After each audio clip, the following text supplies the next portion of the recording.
할 말씀은 마태복음 5장입니다. 마태복음 5장 3절에서 9절까지. 성경책을 보세요. 앞에 보지 마시고 자꾸 이렇게 앞에 화면을 열어주니까 너무 편하게 신앙생활 하시려고 하는데 말씀을 찾으시고 읽으십시다. 다 찾으셨으면 아멘. 우리 같이 읽겠습니다. 시작. 심령이 가난한 자는 복이 있나니 천국이 그들의 것이며 애통하는 자는 복이 있나니 받을 것이며 온유한 자는 복이 있나니 그들이 땅을 기업으로 받을 것이며 의에 줄이고 목마른 자는 복이 있나니 그들이 배부를 것이며 긍휼히 여기는 자는 복이 있나니 그들이 긍휼히 여김을 받을 것이며 마음이 청결한 자는 복이 있나니 그들이 하나님을 볼 것이며 화평하게 하는 자는 복이 있나니 그들이 하나님의 아들이라 일컬음을 받을 것이며. 아멘. 우리 옆 사람과 인사합시다. 당신은 팔복의 사람입니다. 서로 인사하십시다. 할렐루야. 오늘은 저하고 아이 컨택을 좀 많이 하시면서 예배를 드려야 될 것 같아요. 그래서 우리 오늘 하나님의 말씀이 저와 여러분의 영혼과 마음을 또 지배하고 우리가 하나님의 복을 받아 누리는 저희들이 되기를 축복합니다. 우리가 살아가는 시대에는 다양한 사람들이 있습니다. 이런 분이 있습니다. 화평을 깨뜨리는 사람. 이런 사람을 우리는 트러블 메이커라 이렇게 이야기합니다. 평화로운 곳에 이 사람만 가면 굉장히 시끄러워집니다. 그런데 어떤 분은 평화를 만드는 분이 있습니다. 이런 분들을 피스메이커다, 평화를 만드는 사람이다, 이렇게 말을 합니다. 그런데 어떤 분들은 누군가를 깨뜨리기도 싫고 내가 누군가에게 좋은 영향력도 끼치기 싫고 그냥 나는 그냥 내 혼자의 인생을 그냥 살겠다, 이런 분들도 있습니다. 여러분은 어떤 부류에 속한 사람입니까? 한번 생각해 보세요. 나는 트러블 메이커인가? 아니면 나는 평화를 만드는 사람인가? 나는 이것도 저것도 다 싫고 나는 마이 웨이, 나의 길을 간다인가? 우리가 살아가는 이 시대가 아픈 것은 평화를 만드는 사람들보다 평화를 깨뜨리는 사람들이 되게 많다는 겁니다. 우리가 요즘 뉴스를 틀면 온통 정치 이야기인데 그 정치 이야기 안으로 들어가서 그들의 모든 사람들이 발언하고 뭔가 질의를 하고 하는 그것을 보면 뭐냐면 어느 곳에도 화평을 만드는 사람이 없다라는 그런 생각이 들면서 때로는 가슴이 답답하고 아파오기도 합니다. 그렇다면 세상만 그런가? 그렇지 않습니다. 진리를 기준으로 이 세상을 이끌어야 될 교회와 교회 지도자들이 어떻게 보면 이 시대의 트러블 메이커가 되는 분들도 있는 것 같아요. 목회자들이 성도들을 진리의 눈으로 세상을 보도록 이끌어야 되는데 오히려 선동하는 그런 목사님들도 있고 안타깝게도 그 자리에서 점점 평화가 깨어져 가고 있는 것을 봅니다.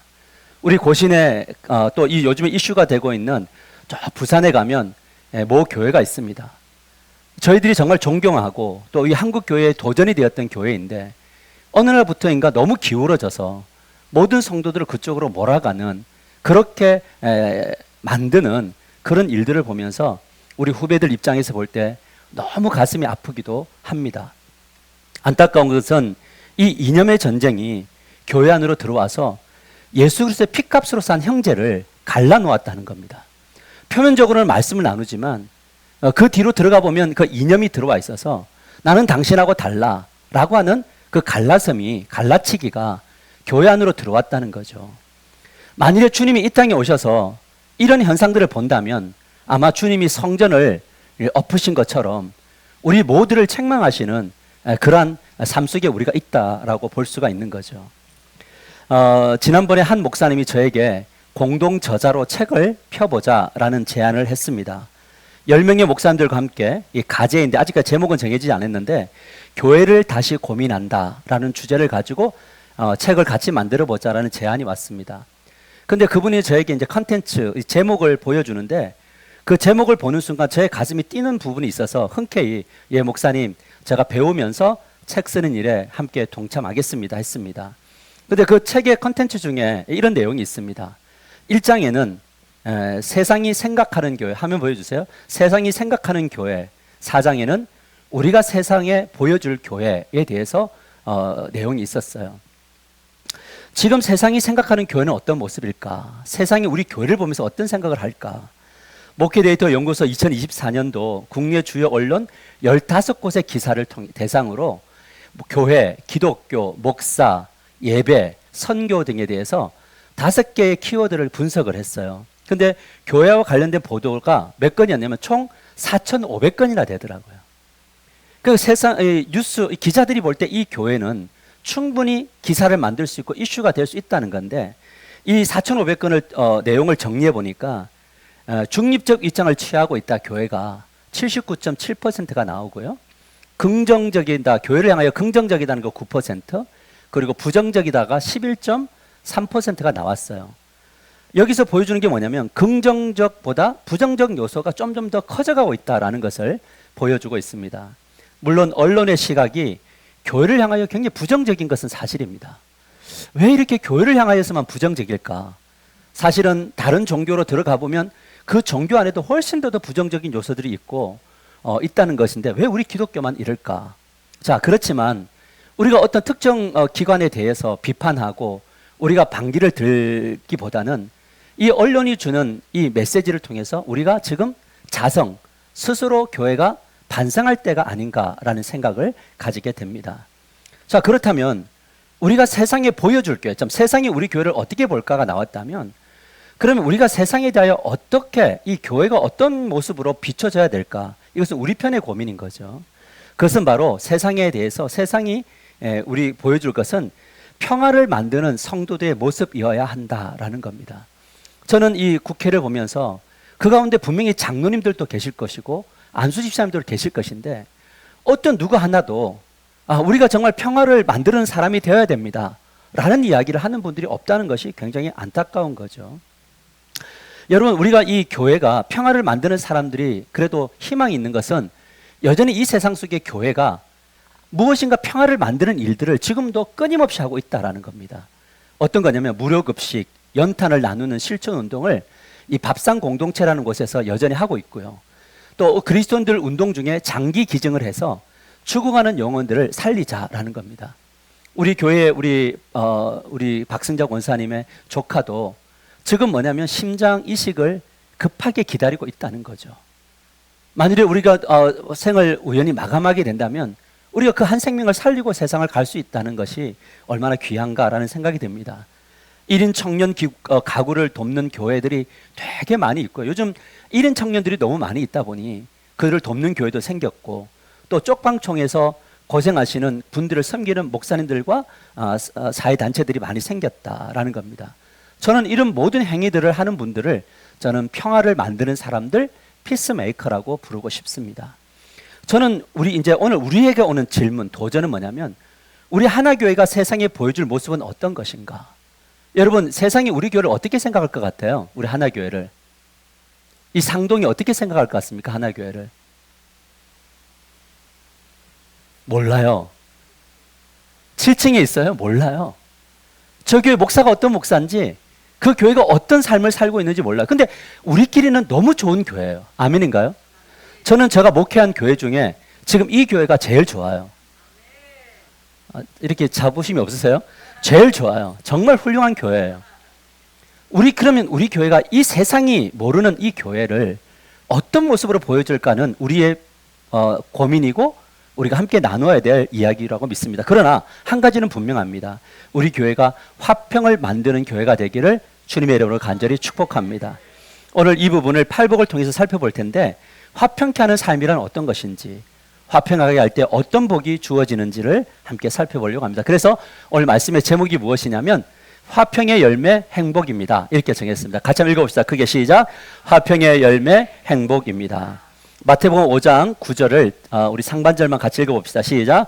화평케 하는 자는 복이 있나니. 다시 한번 더 크게 시작. 화평케 하는 자는 복이 있나니. 지금 예수님이 우리 팔복을 통해서 계속 요구하는데, 오늘은 너희들이 화평케 하는 삶을 살아야 된다를 요구합니다. 근데 이 화평케 한다는 단어가 헬라어로 어떤 단어이냐면 에이레노포이오스라는 단어를 씁니다. 이것은 합성어인데 에이레네라고 하는 평화와 그 다음에 포이에오라고 하는 만들다라는 단어가 합쳐져서 평화를 만들다. 이거를 쉽게 이야기하면 뭐냐면 피스메이커다. 이렇게 말해주고 있습니다. 하나님이 우리들에게 원하는 건 뭐냐면 가정에서도 내가 뭐가 되냐면 평화를 만드는 사람이 되어야 됩니다. 다시, 가정에서 내가 평화를 만드는 사람이 되어야 됩니다. 아멘이죠? 평화로운 가정에 내가 들어가면 항상 깨진다. 이게 문제잖아요.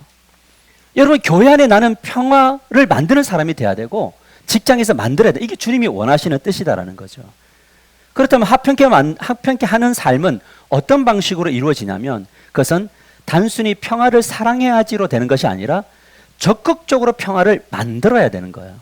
이 말은 뭐냐면 소극적으로 평화를 유지하는 것이 아니라 갈등 속에서도 적극적으로 평화를 창조하는 사람. 따라서 평화를 창조하게 하소서. 다시 한번 더, 갈등 속에서 평화를 창조하게 하소서. 여러분, 가정은 갈등의 현장인가요? 아니에요? 그러면 할렐루야죠. 근데 가정 안에 들어가면 갈등이 너무 많아요. 근데 갈등이 심화되면요, 다 때려치우고 싶어요. 그런데 화평케 피스메이커는 뭐냐면 이 갈등의 상황 속에서도 적극적으로 평화를 창조한대요. 그러려면 뭐가 필요하느냐? 인내와 섬김과 희생이 필요하다는 거죠. 그런데 중요한 게 뭐냐면 나에게 이런 능력이 있나요? 저는요, 자주 느껴요. 실력이 참 부족한 목사구나. 뭔가 갈등이 있으면 피하고 싶고, 갈등이 이끌고 싶으면 너 때문이라고 말하고 싶고, 이 갈등이 있으면 어떻게든 이 자리를 회피해서 그냥 살아가고 싶은데, 주님이 우리들에게 원하는 건 뭐냐면 갈등의 상황 속에서 창조적으로 평화를 만들어내야 된다. 너는 피스메이커가 돼야 된다고 말합니다. 그렇다면 누가 이 피스메이커가 될 수 있느냐? 누가 이런 실력을 갖출 수 있느냐인데 우리에게는 그 실력이 없어요. 그것은 바로 뭐냐면 화평으로 오신 예수님을 만나는 사람들이 뭐냐면 피스메이커가 될 수 있다는 거예요. 더 나아가서 이 예수님을 만난 사람들이 평화를 만드는 일에 한 발을 내딛게 되더라는 거죠.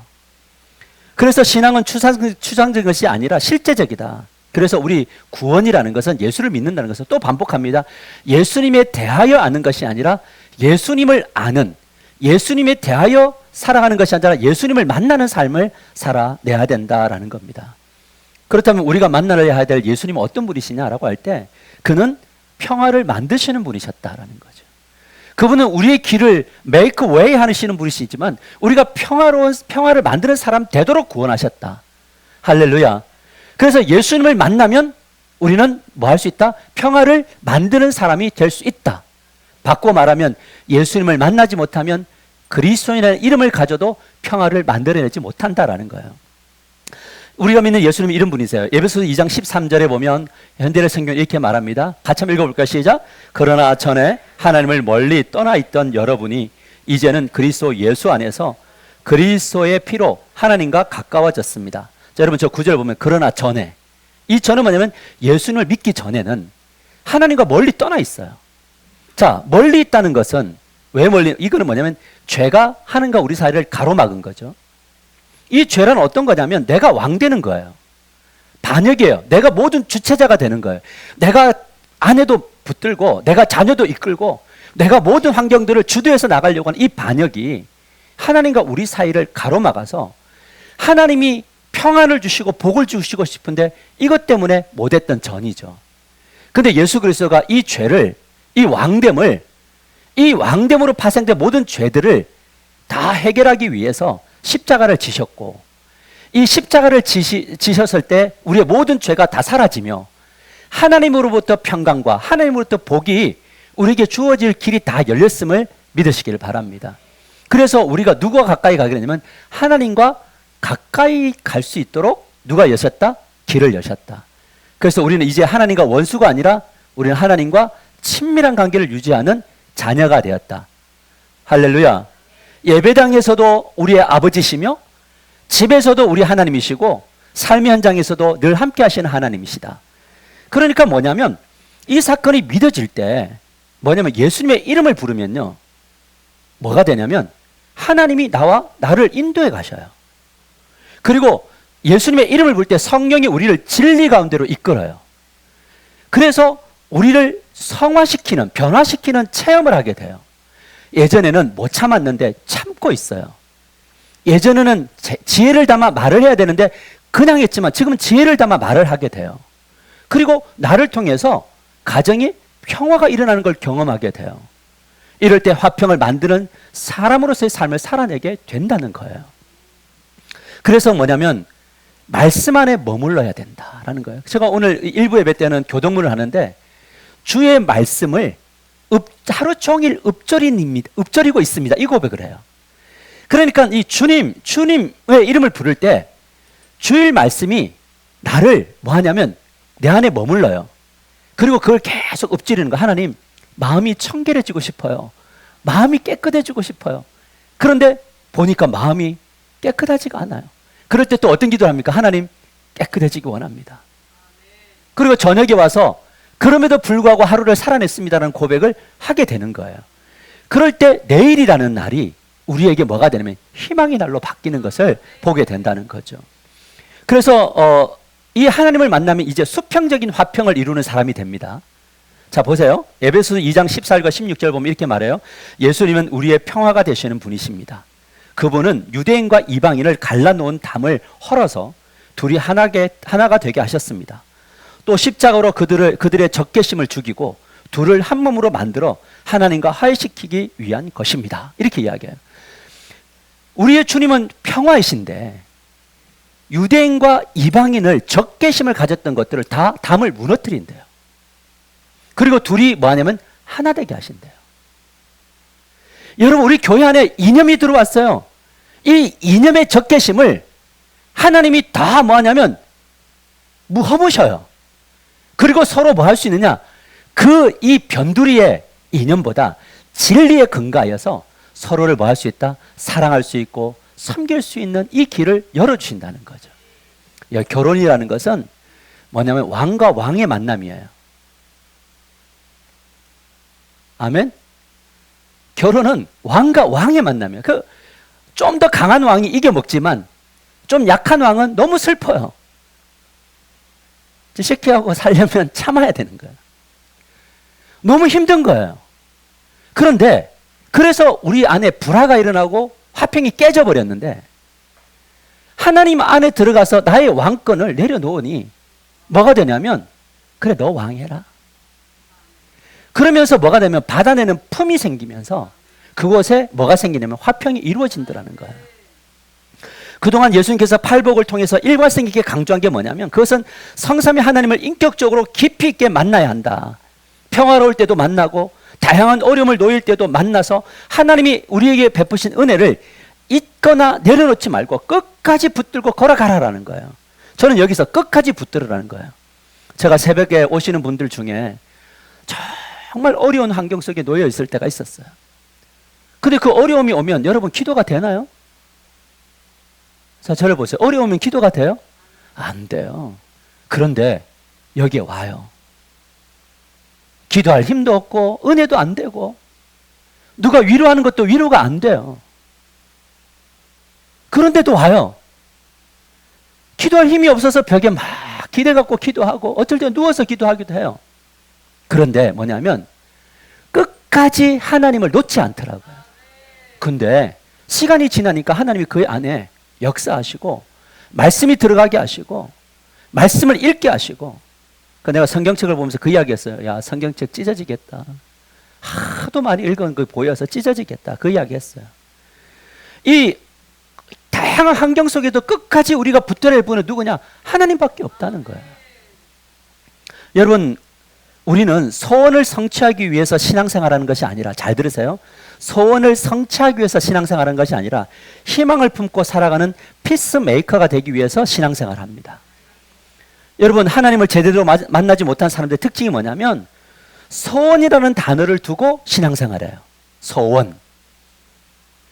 그러나 하나님을 제대로 만나는 사람들의 특징이 뭐냐면 희망이라는 단어를 가지고 신앙생활해요. 근데 제가 소원과 희망이라는 단어를 사전에서 찾아봤는데 둘이 구분이 안 돼요.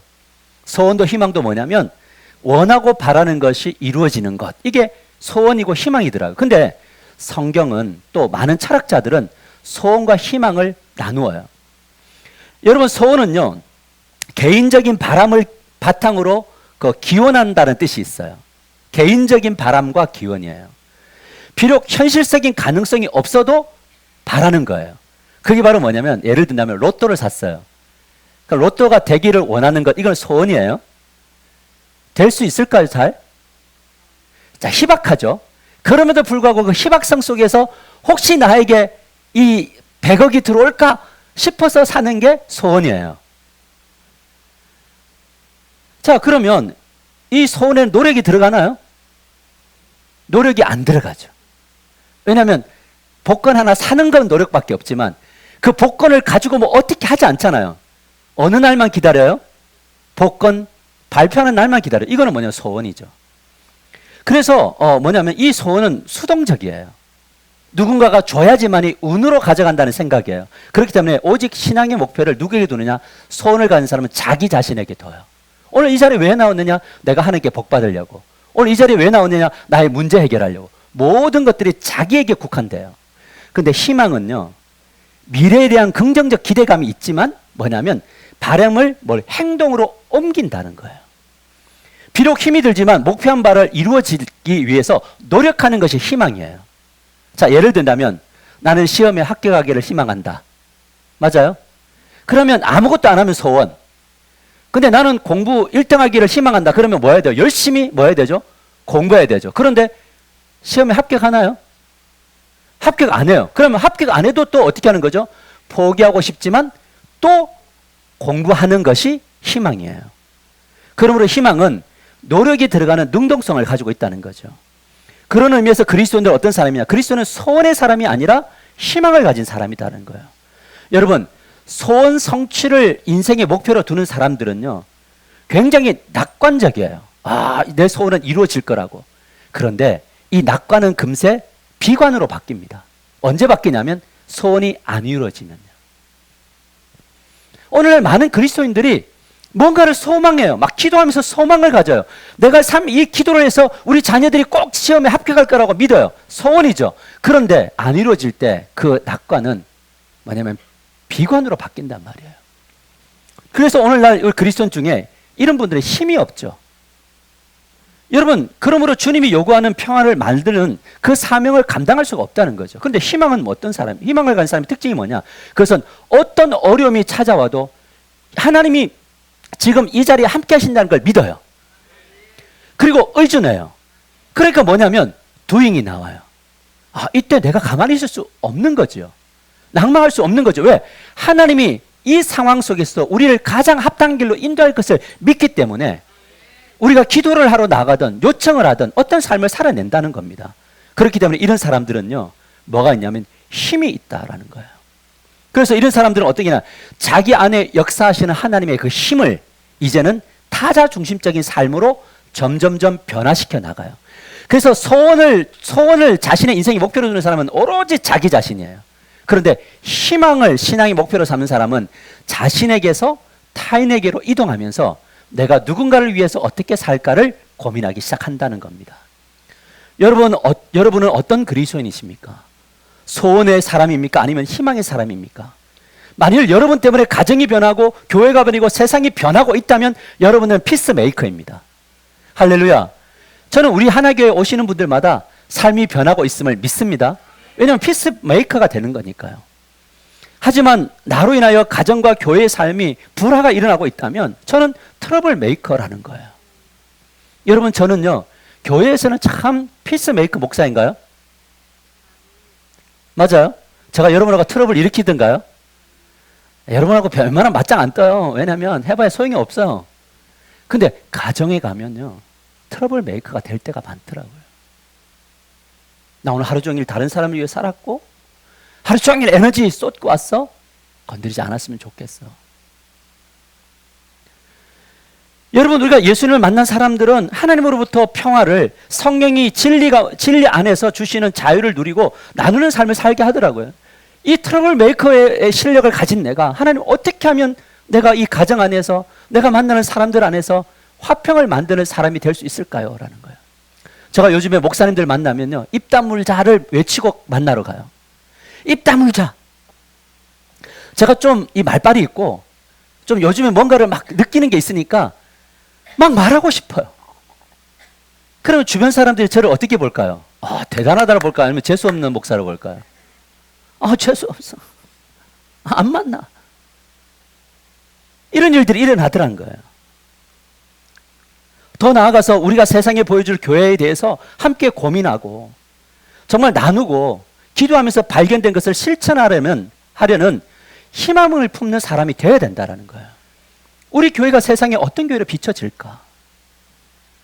어떤 목자가 새벽 기도를 마치고 같이 잠시 밥을 먹게 되었는데 이런 이야기예요. 목사님, 우리 목장의 목표는 지금 인원의 배가를 목표로 가지고 있습니다. 지금 10명이 모이고 있는데 20명이 되고 싶습니다. 근데 이 문자를 목원들에게 나누고 싶은데 문장을 시험 안 들게. 그날 순간 생각했지, 왜 이게 시험에 들 일인가? 그래서 괜찮습니다. 자신감 있게 나눠주십시오. 근데 숙제는 뭐냐면 배가 운동을 할 때 우리 10명이 20명이 되려고 할 때 너무나 아름다운 비전이잖아요. 아멘? 저는요, 자신 있어요. 저에게 자신이 있는 것이 아니라 하나님을 믿는 믿음 안에 자신이 있어요. 우리 교회 오시는 성도들이 저와 함께 말씀을 나누고 하나님의 이야기를 하기 시작을 하면 저는 반드시 변화될 것이라고 믿는 믿음이 있어요. 그분이 나를 신뢰하는 것이 아니라 하나님을 만나서 인생의 평화를 누리게 할 것을 저는 믿어요. 저는 우리 새 가족들이 그렇게 되어지고 있잖아요. 근데 숙제는 뭐냐면 목표를 어떻게 이룰 것인가. 그것은 목장 식구들이 우리를 화평으로 이끄시는 이 하나님을 만나기 위해서 하나 되면 됩니다. 목장 식구들이 이 하나님을 만나면 그곳에 많은 분들을 붙여주실 것을 믿으시길 바랍니다. 요즘 목장들마다 이런 일이 있더라고요. 어떤 한 사람의 목원 식구 한 사람을 올려놓고 그 사람을 위해서 계속 목원 식구들이 기도하는 목장들이 있더라고요. 할렐루야. 모든 목장들이 이런 운동이 벌어지기를 축복합니다. 근데 그곳에서 배운 대로 하나님을 만나기 위해서 모이든 흩어지든 함께 하나님을 만난다면 그것에 놀라운 역사가 나타날 겁니다. 이것과 함께 화평케 하는 자로서의 삶을 실현하는 방법을 나누고 하나님을 믿으며 실천한다면 놀라운 역사들이 나타날 거예요. 누군가 그런 이야기예요. 전도 어떻게 해야 되냐고. 근데 여러분, 이 전도의 방식을 저를 바라보고 계시나요? 제가 제시하는 방법대로 따라오실 건가요? 대답하세요. 하실 건가요? 아니요, 저를 보세요. 안 할 건가요? 누가 그런 이야기 하더라고요. 우리 교회는 왜 전도가 안 되냐고. 왜 안 될까요? 목사가 방향을 제시를 안 했나요? 우리 예전에 그 각티슈 300만 원 투자해서 저 아직까지 있는 거 아시죠? 여러분, 우리는 방법을 많이 정했어요. 그러나 중요한 건 뭐냐면 목사가 전하고 따라오면 좋긴 하지만 그렇지 않다면 제일 좋은 거는 뭐냐면 여러분들이 목장 모임을 가질 때 우리가 어떻게 이 하나님의 사랑을 전할까를 방법을 나눠보시고 목장대로 전도의 방식을 구하시고 움직이시면요, 하나님은 놀라운 역사를 일으키실 거예요. 그래서 우리가 만날 때마다 어떤 이야기 하는 거냐면 어떻게 하면 우리 목장이 행복해질까? 할렐루야. 우리가 만날 때마다 행복해지는 방법을 나누면 좋아요. 근데 만날 때마다 불행한 이야기만 나누면 어떻게 될까요? 결국 가서는 지쳐요. 여러분, 우리가 화평케 하는 사람들은 그러면 어떤 보상이 주어지느냐? 마태복음 5장 9절에 이렇게 말합니다. 같이 한번 읽어봅시다. 시작. 화평을 이루는 사람들은 행복하다.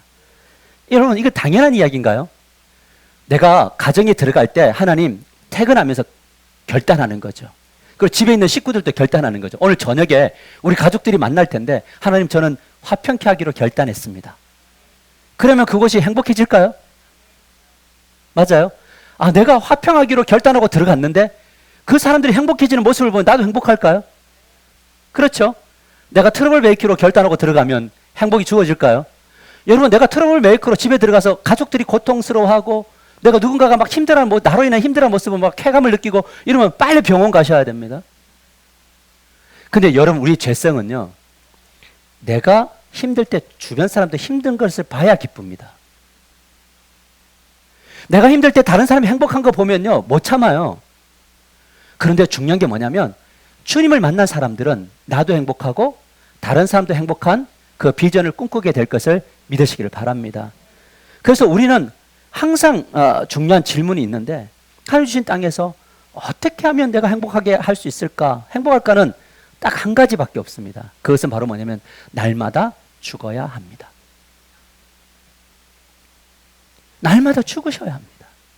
이 부분을 고린도전서 15장 31절에 이렇게 말합니다. 형제들아 내가 그리스도 예수 우리 주 안에서 가진 바 너희에 대한 나의 자랑을 두고 단언하니 나는 날마다 죽노라. 여러분 죽으셔야 합니다. 할렐루야. 죽어야 돼요. 근데 이 죽으라고 해서 오늘 가서 이상한 방향으로 가시면 안 됩니다. 그걸 말하는 게 아니라 우리 안에 왕됨을 죽여야 됩니다. 근데 내가 죽는 것 쉬워요, 어려워요?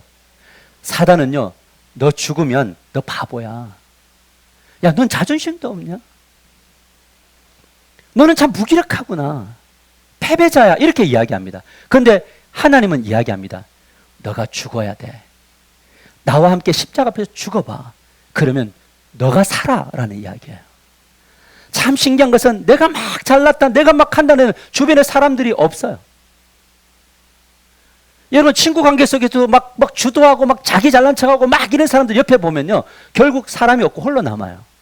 그런데 나는 그 모임에서 내가 품이 되어줄게. 한번 이야기해봐봐. 내가 받아낼게. 한번 해봐봐. 이런 사람들 안에는요. 뭐가 행복의 꽃이 피고 열매가 반드시 맺어지게 돼 있다는 거예요. 우리 하나교회가 왜 지속적으로 밝음을 유지해 나갈 수 있느냐라고 할 때 왕권을 죽인 이들이 곳곳에 있기 때문에 가능해요. 우리가 가정을 하나님 나라로 변화시키기 위해서 죽는 사람들이 세워지면 그 가정은 행복해집니다. 교회도 죽는 사람들이 세워지면 행복해집니다. 우리 죽읍시다. 주님을 의존합시다 하면요. 그것이 아름다운 나라가 임할 줄 믿습니다. 그 다음에 두 번째는 뭐냐면 어떤 복이 주어지냐면 마태복음 5장 9절 다시 한번 현대 성경으로 읽어요. 시작. 화평을 이루는 사람들은 행복하다. 그들은 하나님의 아들이라 불릴 것이다. 둘째 행복은 하나님의 아들이라고 일컬음을 받게 된다요. 누구에게? 하나님에게. 하나님이 우리에게 이야기해. 너는 내 아들이야. 여러분 우리가 진짜 어렵고 힘들 때 하나님의 음성이 늘 들려주는 거예요. 한 목사 내가 너를 사랑하고 너는 내 아들이야. 너는 내 딸이야. 라고 하는 음성을 듣고 걸어간다면 뭐가 무섭겠어요. 그런데 한 가지 더 세상 사람들이 교인들이 나를 향하여 말합니다. 당신은 하나님의 자녀 같습니다.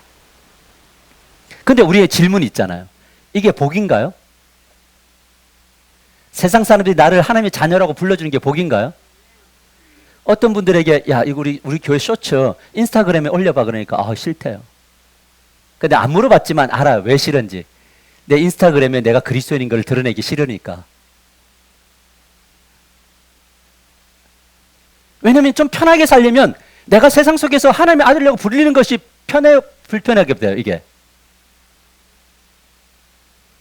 아닌 척 하지 마시고. 세상에 나가서 내가 그리스도인인 걸 드러내는 것이 얼마나 불편합니까? 그래서 저도 우리 교회에 하나교회라고 하는 이름표를 뗐잖아요. 회개하는 거예요. 왜냐면 하나교회라는 이름이 있으니까 차를 가고 갈 때마다 막 시비가 붙어요. 내가 잘못한 게 없어도. 실제적으로 어려운 거예요. 그러나 뭐냐면 우리가 하나님 나라 안에서 가장 영광스러운 것이 어디냐면 교회 안에서 인정받는 것이 아닙니다. 우리의 인정은 세상 속에서 받아야 돼요. 할렐루야. 여러분 저는 목사죠. 그래서 저는 어디 교회 목사죠? 하나교회 목사인가요?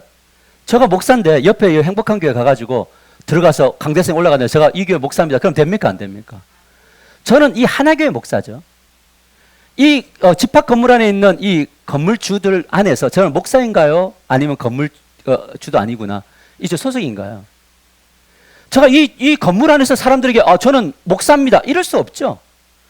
제가 엘리베이터에서 만나는 이 학원생들한테 어떤 애가 저한테 아저씨 부르거든요. 근데 내가 그 아이에게 저는 목사예요. 이럴 수 있나요? 여러분 이 장로, 권사, 집사는요 교회 안에서의 권사고 집사고 장로인 거지 밖에 나가서는 아닙니다. 제가 밖에 나가서 불려져야 될 이름은 뭐냐면 목사가 아니라 뭐냐면 하나님의 사람 같습니다. 우리의 모든 것들이 갈 때 가정이나 삶의 현장으로 갔을 때 내가 당신을 보니 하나님의 아들이라고 부르고 싶습니다. 하나님의 딸이라고 부르고 싶습니다. 이것이 가장 큰 복이다라는 거예요. 할렐루야. 이것이 큰 복이죠. 여러분 우리가 그래서 사도행전 11장 25절 26절 보면 이렇게 말해요. 바나바가 사울을 찾으러 다소에 가서 만남에 안디옥에 데리고 와서 둘이 교회에 1년간 모여 있어 큰 무리를 가르쳤고 제자들이 안디옥에서 비로소 그리스도인이라 일컬음을 받게 되었더라라는 거예요. 여러분 교회가 성도가 늘어난다는 것은 하나님 나라가 확장된다는 것은 여러분들이 밖에서 하나님의 자녀라고 인정받는 만큼 하나님의 나라는 확장됩니다. 혹시 오늘 아멘 하면 큰일 날 것 같은 혹시 사인을 받고 오셨나요? 그것이 제일 중요해요. 그래서 신앙의 목표를 어디로 삼느냐면 내가 만나는 불신자들 안에 나는 어떤 사람으로 불려지는가. 이것이 여러분의 기도 제목이 되기를 축복합니다. 말씀을 맺으러 갑니다. 저는 오늘 우리가 세상에서 보여줄 교회에 대해서 화두를 던졌습니다. 이 화두에 대한 대안을 예수님이 우리에게 요구하시는데 그것은 바로 뭐냐면 너희는 화평케 만드는 피스메이커가 되어야 한다라고 말씀하십니다. 그렇다면 어떻게 해야 돼? 어떻게 해야 이 지점에 도달할 수 있는가? 먼저는 이 화평케 하시는 예수님을 만나시는 한 주간이 되기를 주님의 이름으로 간절히 축복합니다. 둘째는 뭐냐면 아담적 자아, 왕 되려고 하는 것들 이것을 죽이십시오. 십자가 앞에서 죽이십시오.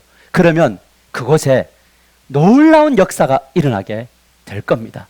참아내고 견뎌내면서 이 비전을 향하여 나갈 때 우리의 가정, 교회가 화평의 장소로 변화될 줄 믿습니다. 그래서 우리에게 복, 행복이 주어질 것을 믿습니다. 따라합시다. 하나님, 한 주간 동안 행복하게 하소서. 할렐루야. 다시 한번 하나님, 하나님의 아들로 인정받게 하소서. 자, 우리 기도 제목 생활 속에 3개만 하고 같이 기도하며 마칩시다. 같이 읽겠습니다. 시작. 행복은 화평을 만드는 사람들에게 주어진다는 사실을 기억하라. 두 번째, 평화를 만들기 위해 날마다 죽는 삶을 살아내야 한다. 세 번째, 행복과 하나님의 아들이라 불리는 보상을 사모하고 경험하라. 우리 같이 기도하며 나아가십시다. 우리 옆에